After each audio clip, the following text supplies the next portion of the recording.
Tentara Pertahanan Israel atau IDF sampai saat ini masih berupaya menghancurkan terowongan Hamas yang ada di jalur Gaza. Namun, upaya tersebut justru membuat perwira senior IDF terluka parah di terowongan Hamas.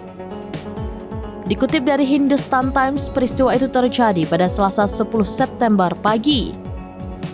Dilaporkan seorang perwira senior IDF Kolonel Golan Fajr sedang melakukan penyelidikan untuk menghancurkan terowongan Hamas. Namun di saat yang bersamaan, tentara IDF justru menghancurkan terowongan tersebut. Adapun terowongan Hamas itu berada di jalur Gaza Tengah. Insiden itu mengakibatkan Kolonel Golan Fajr sempat hilang di bawah reruntuhan beberapa saat. Beruntungnya, Kolonel Golan Fajr berhasil ditemukan meski dalam keadaan terluka parah.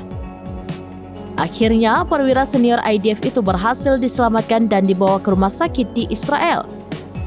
Dilaporkan kondisi Kolonel Golan Fajr dalam keadaan stabil meski tertimpa reruntuhan terowongan di Gaza.